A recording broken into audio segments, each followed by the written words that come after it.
آپ سبھی کو آداب عرض ہے. میرا نام زبیر ہے. میں انڈین نیشنلسٹ موومنٹ انعام کا نیشنل سیکریٹری جنرل ہوں. چونکہ یہ میٹنگ کمیونسٹ پارٹی کی طرف سے رکھی گئی اور آئے جب سے سننے کو ترس جا رہا ہوں میں، تو لہذا میں ہی بولنا چاہ رہا ہوں. لال سلام، لال سلام. بہرحال ایک اچھی کوشش رہی وقف امینڈمنٹ ایکٹ کے تعلق سے ٹیبل آرگنائز کرنے کی. ہمیشہ یہ دیکھنے میں آیا کہ لیفٹسٹ پولیٹیکل پارٹیز اور آرگنائزیشنز مسلمانوں کے حق میں، کمزوروں کے حق میں، دلتوں کے حق میں ہمیشہ پیش رہے.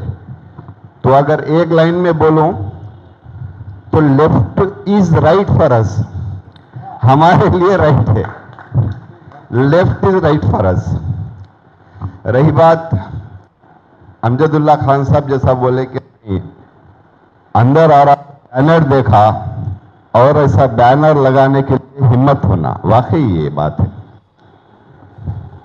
وقف ایکٹ امینڈمنٹ فار ہوم. تو یہاں پر ایک چھوٹی چیز سمجھنے کی ضرورت ہے. ویری حیدرآباد اسٹائل میں بولا گیا تو آپ وہاں پر ہوٹلوں میں ریئل اسٹیٹ ایجنٹس بروکرز بیٹھ کے رہتے. صبح سے شام تک یہی کام رہتا ہے لوگ کا کہ بھائی کچھ تو بھی جگہ وغیرہ کہیں خالی ہے تو ذرا دیکھو، ذرا بتاؤ، کچھ تو کر دیں گے یار وہ معاملہ، 4 پیسے آ جاتے. وہی کام نریندر مودی کا ہے. انہیں آدیواسی کے زمینوں کو دیکھتا، فارسٹ کنزرویٹو ایکٹ کے اندر کچھ امینڈمنٹس لے کے جنگلات کی زمین اڈانی امبانی کو بیچنے کی کوشش کرتے. اس کے اوپر بھی انڈین نیشنلسٹ موومنٹ، دیگر آل انڈیا کسان مزدور سنگھ اور دیگر لیفٹسٹ آرگنائزیشنز کے ساتھ مل کے ہم لوگ سندریا وگیان کیندر میں ایک بہت بڑا ورکشاپ رکھے تھے ڈے لانگ، اور اس کے خلاف آواز اٹھائے تھے کہ فارسٹ کنزرویٹو رولز جو ہے اس کو جو سنا ترمیم نہ کیا جائے. فارسٹ کے زمینوں کو جو سنا آدیواسی کا حق ہے اس کو نہ چھینا جائے. اب نریندر مودی بھی ایک بہت بڑا ریئل اسٹیٹ ایجنٹ بن کے ہندوستان میں کام کر رہے ہیں. ان کا کام کیا ہے؟ سرحد پہ ہے سو زمین چائنا کو دے دینا، ہندوستان کے اندر ہے سو زمین کوئی نہ کوئی قانون لے کے آ کے اڈانی امبانی کو بیچ دینا. یہی معاملہ ہے ان کا. ان کا کاروبار سے ڈائریکٹ تعلق ہے. یہاں پر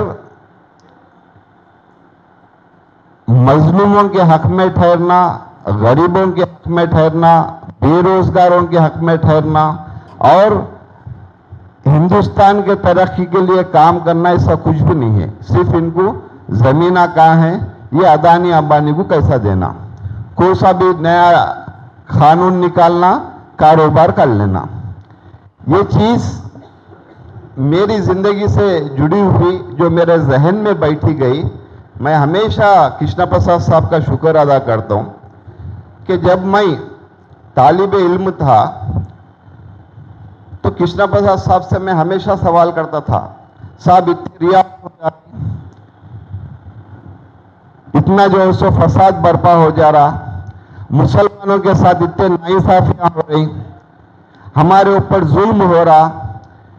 تو انہوں پورے میرے تکلیفاں سننے کے بعد ایک بار اچھی طریقے سے بٹھا کے سمجھائے، میاں یہ پورا کاروبار ہے. مسلمانوں پہ ظلم، زیادتی، ریاض اور یہ اس کو لے کے آ کے کاروبار پہ بتائے. تو آج حالات جب ہم لوگ دیکھ رہے ہیں تو حقیقت میں اس کے پیچھے پورا کاروبار جڑا ہوا ہے. تو رہی بات وقف امینڈمنٹ ایکٹ کے تعلق سے، آپ سبھی حضرات اس کے کیا امینڈمنٹس ہوئے، کیا ہے، سب باتیں سامنے رکھے. تو ہم لوگ بھی پچھلے 12-13 سال سے کرشنا پرساد صاحب کے لیڈرشپ میں وقف کے لیے آواز اٹھاتے گئے جب بھی موقع ملا. اور